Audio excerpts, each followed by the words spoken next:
You are standing on an overwash fan. Do you remember how we talked about the barriers are moving forward? And as soon as this area gets protected a little bit, when the spit builds out, that this area starts filling in. Right? If you look at your map, we started over here in the parking lots, and we have walked up to see the Backbarrier Lagoon. We are right about here. We are standing here.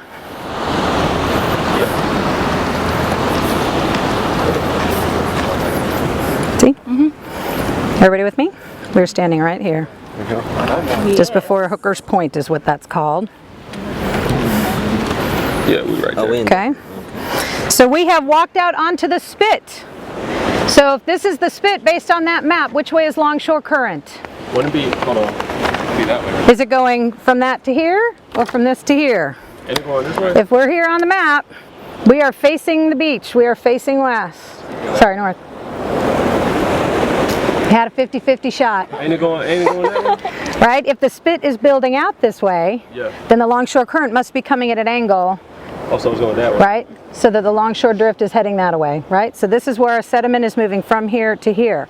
However, on this beach, there's a split in the longshore current, just above where those T-groins are that you saw moving forward. Right? So these T-groins are meant to keep sediment from going too far this way and filling in the inlet. Right? There's a split in this area where longshore current is coming this way, and in this area where longshore current is coming this way to build out the spit. Can you see how it's narrowing as it's building? But you can also see that there's now mud flats and sediment buildup that's starting to get this area to fill in because it's been protected from the wave energy. Does that all sound familiar? Okay. We are standing on an overwash fan, a fairly big one, that's a remnant from Hurricane Irma. Did you see some of the thick shell deposits that sort of had that dune angle where they came up a slope but things were falling down the back and it was a much sharper angle on the back side? I think you pointed one out when you were walking. I did. So you have now seen a spit, you have now seen a Backbarrier Lagoon. Take a look at the map. Is this area open to the ocean or enclosed from it? Enclosed. Well, enclosed. Yes, we get ocean water directly from the back here. We passed a confined lagoon, and if we have time on the way back, we'll stop there as well to take a look, and you can see the overwash features there and see the difference in energy. So out there where the waves are hitting, is that high energy or low energy? That looks low. High energy. Right. Good job. This guy needs to be in our class. Right. High energy, right? The energy of the waves hitting is going to winnow out any fine material, right? So that's going to leave larger grain sizes. On this side, do you see waves crashing on this shore? No. No waves crashing, right? Am I right to put this? Okay. So if there's no waves crashing, what do you think the energy is here? Low. Compared to that? It's much lower, right? You can see mud flats. There's one sticking up over here. Whoop. These are oyster beds that are only exposed during low tide, so we're low tide. By the time our third group comes in here, we might be at higher tide. We may not be able to see the oyster beds. All right, so we're going to do some basic analysis here. We're going to do a grain size analysis using sieves.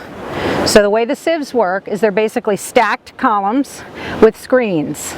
The top screens have really big grate size, and it gets smaller and smaller and smaller. So when you put material in it and shake it through, usually we dry it first, but this is just a field example of this sort of methodology. We'll wash it through a little bit. You shake it, and then you set them out and see what the grain size distribution is, right? How much small stuff, how much medium stuff, how much big stuff. Yes, fine, medium, and coarse. So poor Joe has been holding that long enough. Let's get them stacked so you can see.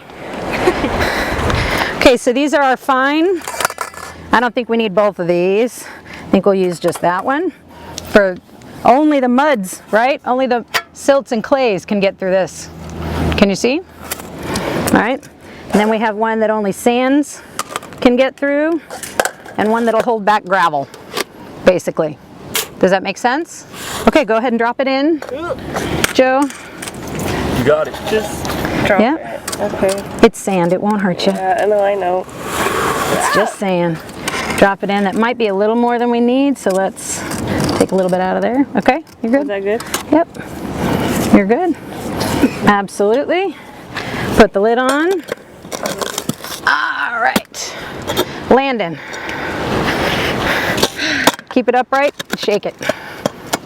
If you turn it to its side, that lid's gonna come off. Gotcha. Okay, we might have to wash it through just a little bit as well. Okay, while Landon is shaking, we're gonna run a few chemical analyses. First thing we're gonna do is just to see how murky this water is, right? Could you see to the bottom when you were walking along the beach? You could see shells and rocks under that water, right? When we're standing out here, is that the case? No. I think we should go see. Come on. You don't have to necessarily put your toes in it, but how does it feel? Does it feel like when you're at the beach? No. What's different? It's mushier. Yeah. Mushier, gushier, right? Smells really bad. And it smells. Really bad. Hydrogen sulfide. Yeah. What is that a result of? Salt. Decomposition, right? A lot of detritus gets gathered here because it's low energy, right? More muds and fines, and a lot of those muds and fines are made of detritus. But these are also nurseries. In these fine sediments, right, the juvenile forms of many fish and many creatures that live out on the coral reef or in the deeper ocean, they're brought up here. Wait, so we stepping on... This is the nursery, right? In areas where there's a lot of vegetation, hold on, in areas where there's a lot of vegetation, especially, right? There's places to hide, it's shallower, big predator fish can't necessarily get in here, right? They don't like the sulfur either in many cases. But when we talk about things like protecting the reef or protecting the open ocean or protecting our fisheries that we've talked a lot about in oceanography, those things cannot be protected without also protecting these environments, because the adults can't be out in the deep ocean without their juveniles being able to develop while they're out here. If a fish jumped, it's a mullet. That was a flying fish? Yeah. Whoa, that's the first time I've seen that. Mullets jump. Do you think there's a lot of oxygen here? Probably not. We talked about hydrogen sulfide, right? Sulfide reduction uses oxygen. This sort of degradation uses up oxygen, so there'll be less oxygen here than there will be out there, right? Especially it's getting churned up, right? When you have a fish tank, there's bubbles and stuff to keep it flowing and to keep oxygen in the water, right? That's what that's doing. It's churning it up and it's interacting with the surface. Here, less energy, less oxygen, smaller, more fines, and more degradation all eat oxygen, okay? So let's go see what the dissolved oxygen is. Let's run the water samples. Is take a look at turbidity. There's a way to measure turbidity. It's called using a Secchi disc. Secchi disc. Right? Usually we lower a disc off a boat that has black and white markings like this, right? And basically how well you can see it is a very low-tech way of determining turbidity. Of course, we have higher-tech ways of doing that. We have areas that will give you a numerical value for turbidity, and that basically measures how much light can pass through a sample. Okay, so we're going to pour this in after we shake it, because we have to make sure it represents the water that it was pulled from. All right. There's your key. What's JTU? What's JTU? Those are just the units for turbidity. Turbidity units. Okay, so take a look. Which one of those is it most analogous to? Can you see the perfect black and white?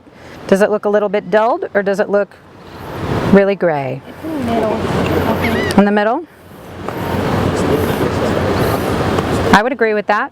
Okay, so now we're going to run a few analyses. We're going to have you run dissolved oxygen and pH. All right. Who has not helped yet? Abdias, would you help here? And Josue, would you help here? Have a seat. Come have a seat.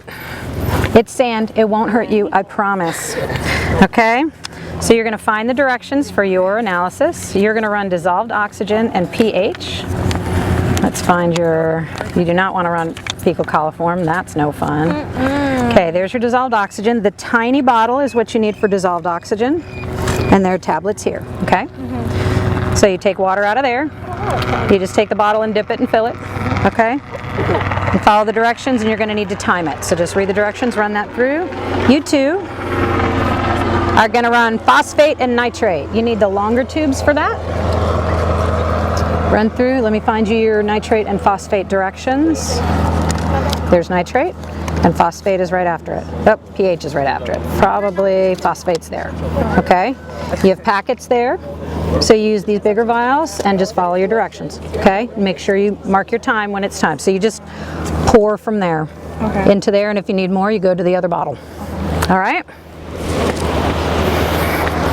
So these are a low-tech way to determine a ballpark figure for these analytes in the field, right? There are definitely more accurate numeric values, but certainly if I can get a ballpark on whether something has a pH of between 1 and 3 versus 12 to 14, right? I can at least know whether it's acidic or not. Are you with me here, guys? Okay. Does that make sense? So why would I be asking you about dissolved oxygen? We just talked about that,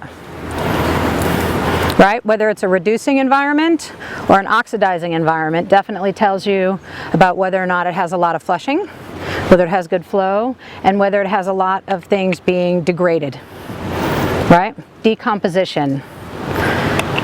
And based on the hydrogen sulfide smell you already saw, what do you think is going to be here? High oxygen or low oxygen? Low. I would agree with that assessment. Most definitely. All right. All right, so you just spin them through. You're doing pH as well, so find your pH and run pH while she's doing dissolved oxygen. Okay, do you guys remember your pH scale? What numbers do it run to? 7. 7 is? 7 is neutral. 7 is neutral. And it goes 1 through 14, right? Correct. 0 days. Yeah, a 50-50 shot. Really? The lower the number, I think the lower the more acidic, remember? Yeah. That's why when we did our ocean acidification lab, it's sort of something you have to remember, gets flipped very easily in your head, right? When you say more acidic, it actually means a lower number. Yes? Yes. So do you think it would be more or less acidic in areas like this? But I think it's going to be less. Less than what? I think it's going to be less acidic. Than what? The base? So compare when you're talking about the Backbarrier Lagoon versus the active beachfront. Oh. Do you think one would have a different acid base? Well, hold on. Wouldn't those two be the same? Because ocean water is coming through right here, right? Right. We do have flushing coming through. But it Yeah. wouldn't be as much. Yeah, but it's not as much as that. Yeah. So we know the ocean is increasing because of ocean acidification. Yeah. We got Overall. water from the ocean coming over here, so it makes sense if it's like this is acidic too. Right. But that's gonna be Maybe more. that one, yeah. This is less acidic Yeah. than the ocean. Why? There's more energy on that side. How does energy relate to acidity? The waves push, so it's like carrying in. New material? Yeah. Ah, okay. We will do those analysis and see. Okay. All right, so the other two analyses we're doing here are phosphate and nitrate. What are phosphate and nitrate? We went to the mulberry for this. Yeah, but do you remember when we talked about the limiting factors of primary production? Do you remember what they are? It was on your last test.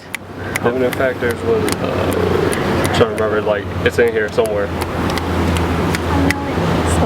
Sunlight and? Nutrients. Nutrients. Phosphate and nitrate are nutrients, right? These are the things that often get run off from agricultural fields and that sort of thing that cause some of these algal blooms that can become a problem, right? But we need some of it in the system because nutrients are what are brought up by upwelling and that sort of stuff, right? So we can actually cause some blooms unnaturally. Too much nitrate or phosphate, too many nutrients can shut down the system, right? And cause a dead zone. That makes sense? And since we know this is already less oxic than the active beach, we would expect there to be more nutrients in this area for two reasons. Less flushing going through, right? So things can get caught here, and the reduction of material as it decomposes is going to release nutrients. Does that make sense? In order.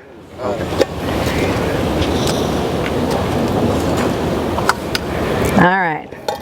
I'm going to do something that we normally don't do in the lab because we're able to dry the sample, right? But usually when we're looking at fines, we wash it first to let fines get out of being bound with the sands, right? Wash it through so that anything that's in there that can pass through will pass through. Does that make sense?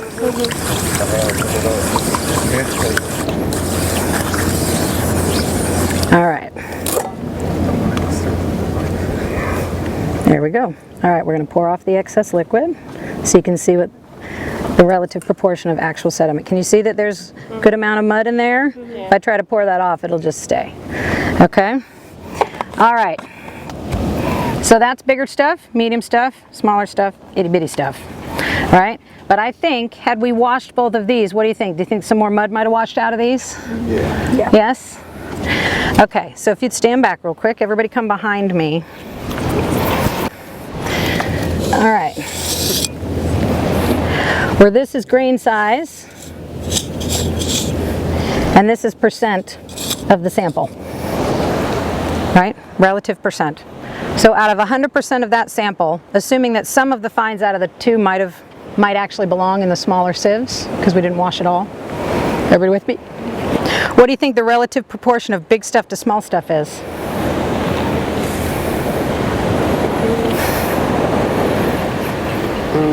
Right? You got your feet out here and you were in a whole lot of mud. Is there more mud than big stuff, or is there more big stuff than little stuff?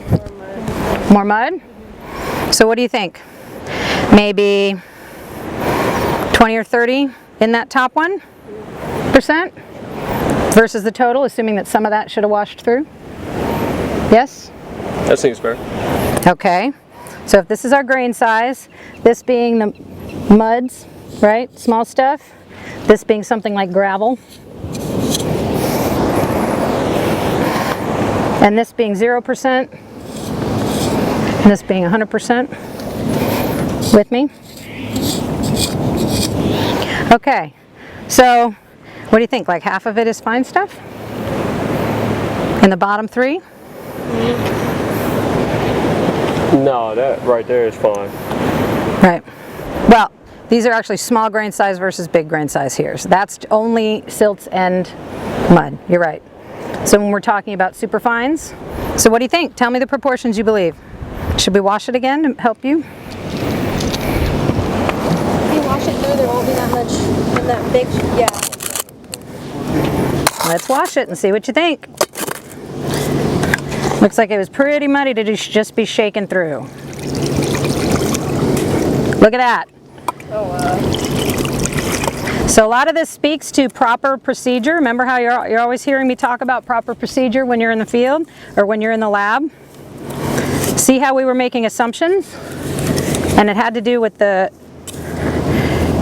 wetness of the sample instead of the actual grain size composition of the sample. See the difference? So now, what do you think? And I didn't even wash it all the way through. I'm going to overflow this if I put any more in. But look at how much of this pushed right through. Yeah. And now we had a different representation. Ugh. Here we can pour off.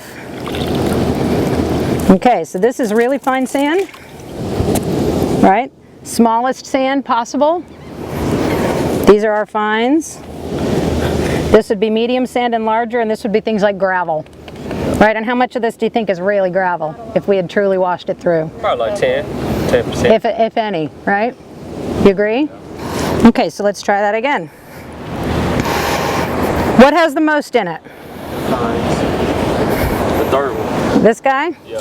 The really fines, the super fine sands? All right, what's next? Itty bitty. I would agree with that, because I still think some of this might have washed through. Yeah?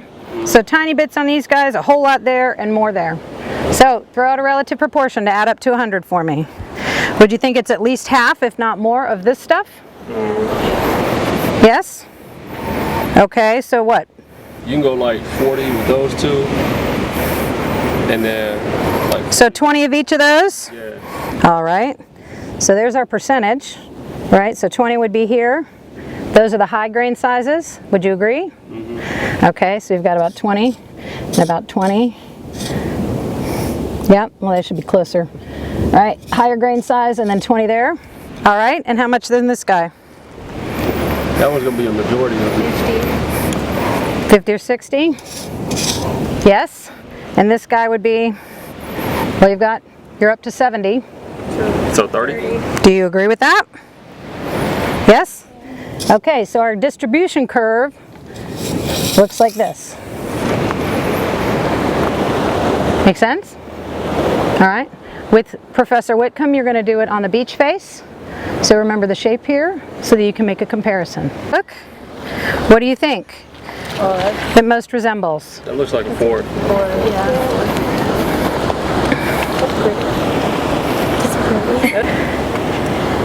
If we had time while we're here, we would go across and do the chemical analysis on the beach face as well. But you've got a lot of stations to cover today. Would that one be? Do you all agree? Yes. Well, is it quite as colorful as 4? A little lighter. A little lighter? It's like in between. So you could estimate it at maybe 3? I say 2.5. Okie dokie, thank you. Do you think, now remember when we talked about significant figures and accuracy? Oh, Do you think you can really tell me that you can tell me half a part per million by this level of analysis? Right. So we only estimate one step beyond what we think we can quantify. Here we're estimating between whole numbers because we're going 4 numbers in between. Does that make sense? Everybody agree? Awesome. Okay, so you did phosphate. Yeah. Take a look, everybody. What do you think for phosphate? Oh, dark. That looks like a... Yeah, in between. So here you're looking at color, not opacity, right? You're looking for a color match, not whether you can see through it. Does that make sense? Because here they're not going to show opacity on just a colored dot. So what do you think? looks like a 3. Yeah. Do we agree? Somewhere between 2 and 3? I would agree with that. Parts per million. Yeah? Okay. DS. Okay. Let's move it so it's not as shadowed. There we go. What do you think? That looked like a 6 or 7. That one looks like the ocean took its vitamins this morning, doesn't it? Right? So what do you think? It's not really a perfect match, is it? Oh no. So when something doesn't necessarily match like that, we can make an estimation, but we have to make note that something doesn't really look perfect, right? It could be that the tablets are old. It could be that we got sediment in the sample. You know, there's a million reasons why we might not have a perfect analysis. So things like this is why in a laboratory there are very well-defined SOPs, standard operating procedures, to make sure that the data you're getting is something that's real. Make sense? So what do you think based on what we have?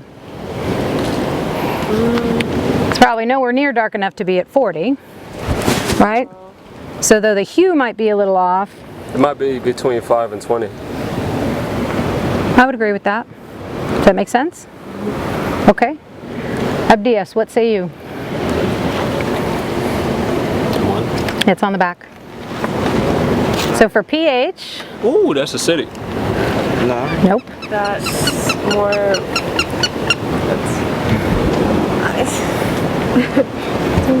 That looks In nice. between. 7. Well, yeah.